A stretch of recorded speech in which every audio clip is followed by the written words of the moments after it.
વડોદરા જિલ્લા કલેક્ટર કચેરી ખાતે અખિલ ભારત હિન્દુ મહાસભા ગુજરાત પ્રદેશના સંગઠન મંત્રી સન્નીકુમાર કનોજિયાની આગેવાની હેઠળ અખિલ ભારત હિન્દુ મહાસભાના સભ્યો દ્વારા જિલ્લા નિવાસી કલેક્ટરને આવેદનપત્ર આપ્યું હતું, જેમાં રજૂઆત અને આક્ષેપો સાથે જણાવ્યું હતું કે આ અગાઉ પણ પશ્ચિમ બંગાળમાં કેટલાક અસામાજિક તત્વો દ્વારા બેસી શાંતિ ભંગ કરવાનો પ્રયત્ન કરવામાં આવ્યો છે અને નવી બાબરી મસ્જિદ બનાવવાનો પ્રયાસ થઈ રહ્યો છે.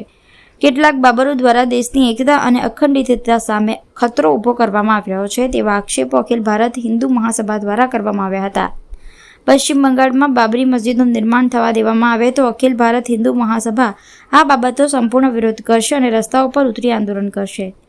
હાલની સરકાર આ બાબતને ગંભીરતાથી લઈને તેનો ઉકેલ લાવવામાં આવે તેવી માંગ અખિલ ભારત હિન્દુ મહાસભા દ્વારા કરવામાં આવી હતી. આજે વડોદરા જિલ્લા કલેક્ટર સાહેબને આવેદનપત્ર આપવામાં આવ્યું છે અખિલ ભારત હિન્દુ મહાસભા પ્રદેશ તરફથી કે પશ્ચિમ બંગાળની અંદર બાબરી મસ્જિદના નામથી મસ્જિદ બનાવવામાં આવી રહી છે અને એના માટે ફાળો એકત્રિત કરવામાં આવી રહ્યો છે. આ સરાસર સનાતન હિન્દુ ધર્મનું અને ભારતીય સંસ્કૃતિનું અપમાન છે.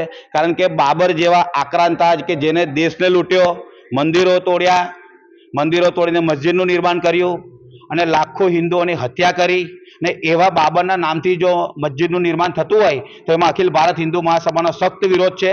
અને આજના દિવસે અમે સરકારને માંગ કરી છે.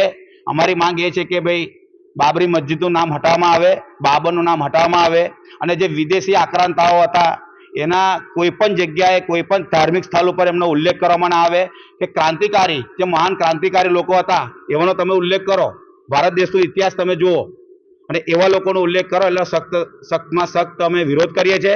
અને પાઠ્યપુસ્તકની અંદર પણ બાબર ક્રૂર જેવા જે હત્યારાઓ હતા કે ભારત દેશને જેને લૂંટ્યો, મંદિરો તોડ્યા, બરાબર, એવા લોકોના પાઠ્યપુસ્તકની અંદર એમનો ઉલ્લેખ કરવામાં આવે અને શીખવાડવામાં આવે કે આવા ક્રૂર હત્યારાઓ લોકો હતા.